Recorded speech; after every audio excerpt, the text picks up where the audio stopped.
l'adoption, puisque c'est l'argument même qu'ils ont eu jusqu'à Bruxelles, jusqu'à Paris, qui n'ont pas permis l'adoption de la réforme constitutionnelle et institutionnelle, cela aussi résulte franchement d'une mise en scène totalement infondée.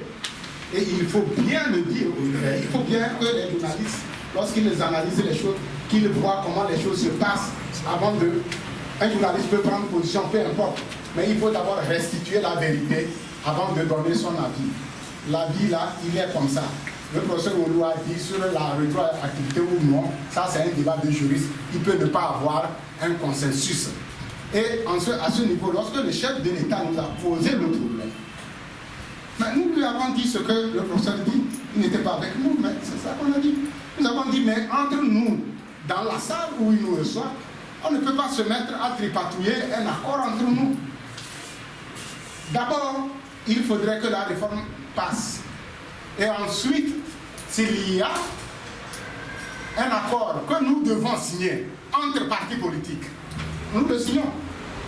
Parce que le problème de ce pays, vous le connaissez bien, même dans la Constitution de 1992, lorsqu'on a introduit la limite, le minimum de 45 ans pour être candidat à l'élection présidentielle, tout le monde a dit c'est contre Kofibo. Lorsque l'Assemblée nationale monocolore RPT a modifié la Constitution le 31 décembre 2002 pour rabaisser l'âge à 35 ans, on l'a fait pour Faure Gnassingbé. Tout le monde le sait. Est-ce que dans chaque constitution, à chaque fois qu'on veut adopter la constitution, on doit regarder un individu pour tailler une disposition spécifique? Nous avons dit au chef de l'État non.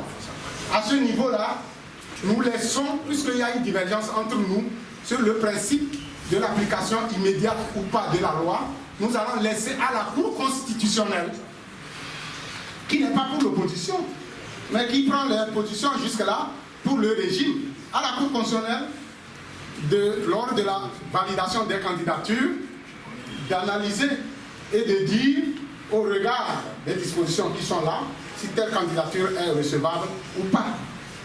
Et que ce n'était pas du ressort des partis politiques, parce que c'est un danger que nous restions avec le président de la République et qu'on dise non, on fait la Constitution, mais s'agissant du président actuel, les dispositions relatives à la limitation ne s'appliquent pas à lui pour les mandats déjà faits.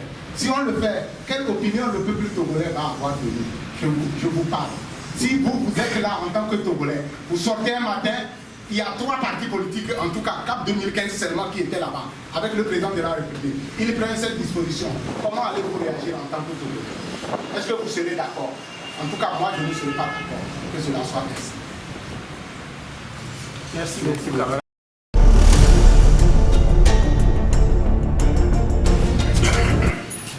Donc, mesdames, messieurs, au début de cette conférence de presse, nous vous avions dit merci. Et bientôt la fin également, nous voudrions aussi vous dire merci. Mais nous voudrions aussi compter sur vous pour les activités à venir et surtout pour le samedi prochain, la journée de réflexion que nous voudrions faire sur l'ethnie dans la politique autonome. La démarche a consisté à adresser des invitations à 5 partis politiques. En plus du PSR, ça fait 6 partis politiques. Chaque parti politique ayant 20 minutes pour faire une communication et donner sa position sur la question.